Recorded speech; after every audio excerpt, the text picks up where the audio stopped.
Fever, 1793, by Laurie, Halse, Chapter 29, November 10th, 1793.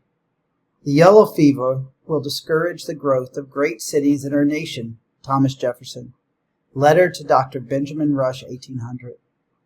I dashed across the street without looking. Mother! I gathered her into my arms. She felt like a frail bird. We stood in silence, rocking and holding on to each other, as if the rest of the world didn't matter, which was true. At last she pulled away from me with a sigh. I need to sit down, she said with a weak smile. Where are my manners? Matilda, this is my good friend, Mrs. Luddington. I curtsied out of habit. You've been with the Luddingtons this whole time? Nathaniel stepped forward. Good day, Mrs. Cook. It is a pleasure to see you survive the terrible pestilence. Why don't we go inside? We'll be more comfortable. What a good idea, Mother said. Nathaniel Benson, that's your name. Yes, ma'am, he said, very respectful, very smart.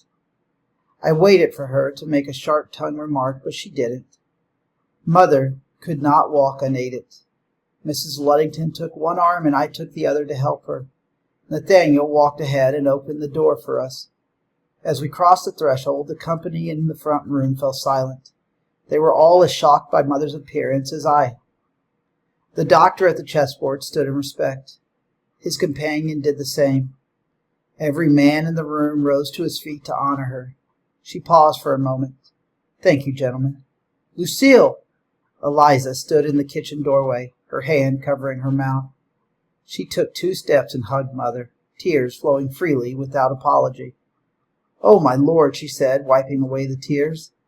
Let's get into the kitchen. I helped Mother sit at the kitchen table. Mrs. Luddington sat across from her. Eliza quickly poured coffee for all of us, then grabbed a serving tray. You stay here and catch up, she commanded me. I'll take care of the front room. If I get desperate, I'll use that painter of yours. Mother picked up her mug, her hand shaking. She sipped once and set the mug down. It seemed too heavy for her to hold. There were so many questions, so much to say. Where should I start? Do you feel well? I asked. She nodded once. I require a nap these days, she said with a hint of her old self. Imagine that, if you will. Your mother is still recovering, Mrs. Luddington explained. The doctor says it's a miracle she survived it all. Bunkum, Mother said. Mrs. Luddington smiled. It's not bunkum, Lucille, she turned to me. Your mother joined us at the farm a few days after she sent you and your grandfather on. When she realized you were lost, she went wild. I was concerned, Mother said. We tried to keep her in bed. It was clear she was still quite ill. We sent messages to every town we could think of, but those who bothered to reply had not seen you. Lucille was frantic.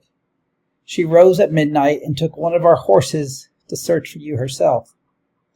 We found her 2 days later, near death at the side of the road. It took weeks for her to recover. I'm much better now, Mother said. Mrs. Luddington shook her head in disagreement. We came and we heard that President Washington was returning. Lucille said that would be the sign that your grandfather was waiting for. Where is the captain? I didn't see him when we came in. He died, I said flatly. Oh my, I'm so sorry, Mrs. Luddington said. Mother looked into the fire. I waited for her questions, but there were none. Did the doctor prescribe any treatments for you, Mother? I asked. Mrs. Luddington jumped in. She is supposed to live a life of leisure. Those were his exact words. The second attack nearly took her off to join your father. It damaged her heart. She arched her eyebrows. She won't be able to run the coffee house anymore. She should sell it and buy a small house near us. Mother pressed her lips together tightly. We'll talk about that later, I said quickly. Can I get you something to eat, Mrs. Luddington? Some stew. The farmer's wife stood up. I promised my husband I would return today, and it is a long ride back. I must. I tried to convince her to stay the night, or at least take a meal with us, but she was determined. She bent over and hugged Mother briefly, said goodbye to me, and left. I peeked in the front room. A few customers had left. The rest were smoking their pipes and enjoying their conversation. Mother coughed. Is this your work or Eliza? She asked. Mine, I said as I sat down across from her. I wanted to open again. Eliza wanted me to sell.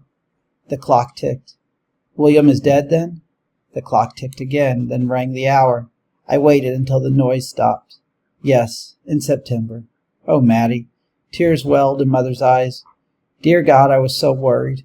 I couldn't find you no matter where I looked. I searched and searched until I fell ill again. I couldn't sleep. I was so afraid you were... I'm fine. Shh. Please don't cry. Everything is better now. I'm home. You're home. You don't have to worry any more. I drew up a chair next to me, and she leaned against my shoulder. I cradled her head in my arms until her sobs quieted. Tell me how you fared, she said.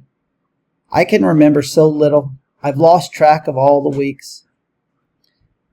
I told her everything, from the time the death cart dumped her at the front door to the first frost.